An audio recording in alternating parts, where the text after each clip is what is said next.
마태복음 21장 1절에서 11절입니다. 키워드는 예루살렘 입성, 예언된 왕, 그 왕의 백성입니다.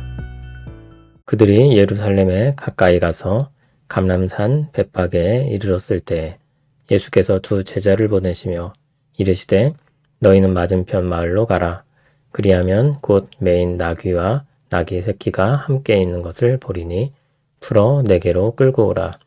만일 누가 무슨 말을 하거든 주가 쓰시겠다 하라. 그리하면 즉시 보내리라 하시니 이는 선지자를 통하여 하신 말씀을 이루려 하심이라 일렀으되 시온 딸에게 이르기를 내 왕이 내게 임하나니 그는 겸손하여 나귀 곧 멍에 매는 짐승의 새끼를 탓도다 하라 하였느니라. 제자들이 가서 예수께서 명하신 대로 하여 나귀와 나귀 새끼를 끌고 와서 자기들의 겉옷을 그 위에 얹음에 예수께서 그 위에 타시니 무리의 대다수는 그들의 겉옷을 길에 펴고 다른 이들은 나뭇가지를 베어 길에 펴고 앞에서 가고 뒤에서 따르는 무리가 소리 높여 이르되 호산나 다윗의 자손이여 찬송하리로다. 주의 이름으로 오시는 이여 가장 높은 곳에서 호산나 하더라. 예수께서 예루살렘으로 들어가시니 온 성이 소동하여 이르되 이는 누구냐 하거늘 무리가 이르되 갈릴리 나사렛에서 나온 선지자 예수라 하니라. 아멘. 예수님께서 예루살렘에 가까이 이르셨습니다. 예수님은 메시아로서 예루살렘으로 들어갈 계획을 가지고 있습니다. 예수님은 제자들을 보내 그 준비를 하게 하십니다. 제자를 보내 맞은편 마을에서 나귀를 준비하게 하십니다. 나귀 준비에 대한 지침이 자세합니다. 메인 나귀와 나귀 새끼가 있는데 풀어서 그것을 끌고 오라고 했습니다. 만일 누가 무슨 말을 하면 주가 쓰시겠다고 하라고 했습니다. 그러면 즉시 보낼 것이라고 말씀하셨습니다. 주가 쓰신다는 이 말씀이 무엇인지 확실하진 않습니다. 왕이나 랍비가 요구할 수 있는 일종의 징집 권리를 뜻하는 것일 수도 있습니다. 또는 그저 주인이 쓰신다는 의미일 수도 있습니다. 또는 하나님이 쓰신다는 의미로 읽을 수도 있습니다. 확실하고 마태복음이 밝히고자 하는 것은 이것이 선지자를 통하여 하신 말씀이 이루어지고 있음을 보여주는 증거라는 것입니다. 마태복음은 이해를 위한 설명보다 이 일이 어떤 의미를 가지고 있는 것인지 알려줍니다. 그 말씀은 스가랴를 통해 주어진 말씀으로 왕이 임하시는데 그가 겸손하여 나귀 곧 멍에 매는 짐승의 새끼를 탔다는 것입니다. 스가랴 9장 9절에 나오는 말씀입니다.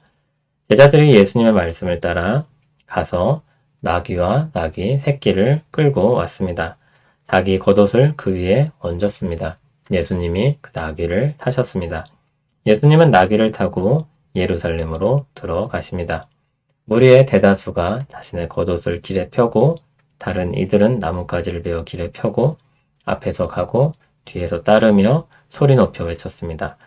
호산나 다윗의 자손이여 찬송하리로다. 주의 이름으로 오시는 이여 가장 높은 곳에 호산나. 호산나는 하나님 구원하소서라는 뜻입니다. 무리는 주님이 십자가를 향해 가는지는 몰랐을 것입니다.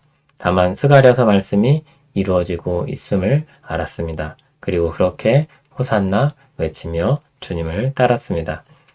영문을 알 수 없던 사람들은 소동했는데 로마 사람들이 바로 그런 사람들이었을 것입니다. 무리는 그가 갈릴리 나사렛에서 온 선지자 예수라고 했습니다. 예수님은 선지자의 말씀을 이루셔서 예언된 왕이 오셨다는 것을 보여줍니다. 포로에서 백성들이 예루살렘으로 돌아올 때 성전을 재건하고 성벽을 다시 세울 때 주어졌던 말씀이었습니다.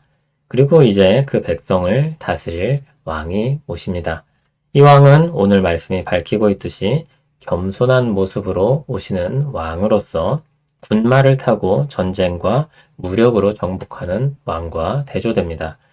그렇다고 나약하거나 아무런 힘이 없는 통치자는 아닙니다. 오히려 놀라운 능력으로 참된 평화를 가져올 왕입니다. 그분은 오셔서 모든 악과 싸움의 근본적인 문제인 죄 문제를 해결하십니다. 강력한 왕이 일어나 세상을 정복해도 죄 문제가 남아있는 한 참 평화는 오지 않을 것입니다. 주님은 십자가에서 모든 죄를 사하실 일을 이루십니다. 부활하셔서 성령님을 통해 우리에게 그 은혜를 내려주십니다. 참 평화의 왕이 오셨습니다. 좋은 통치자에 대한 바람과 열망은 어느 시대나 누구에게나 있습니다. 구약 성경에 나온 사울과 그리고 열왕들에게서도 그 바람과 열망은 채워지지 않았습니다. 다윗과 솔로몬도 좋은 왕들 중에 하나였지만 그들 역시 사람들에게 참 평화를 주는 왕으로서는 부족한 면이 많았습니다. 그 모든 왕들은 한 왕, 참 평화를 주시는 예수 그리스도를 바라보게 합니다. 성경의 역사를 잘 쫓아가면 우리가 가진 갈증의 이유가 죄로 인한 결핍과 고통이며 그것으로부터 평화를 얻는 것은 한 왕으로만 가능하다는 것을 보게 됩니다. 예수 그리스도를 바라보게 되는 것입니다. 그리고 우리 삶으로 돌아와 예수 그리스도의 통치 아래 살게 됩니다. 그분이 함께 하시며 그분이 다스리는 새 삶을 시작하게 됩니다. 그 삶은 풍성하고 단단합니다. 장차 우리에게 주어질 삶은 또한 영광스러울 것입니다. 오늘도 우리 왕이신 주님을 힘입어 살기를 바랍니다. 더욱 기도하는 삶을 살아야 하겠습니다. 아무것도 염려하지 않고 모든 간구를 올릴 근거는 우리에게 오신 왕 예수 그리스도입니다. 땅에 오신 예언된 왕이신 주님을 봅니다. 참 평화를 가져오실 왕을 봅니다. 그리고 주님 앞으로 또 나아갑니다. 우리 하루하루를 붙드시고 참 평화를 주시옵소서. 세찬 바람에는 견딜 힘을 주시옵소서. 주님의 통치가 지금도 우리 가운데 있음을 알게 하옵소서. 예수님 이름으로 기도합니다. 아멘.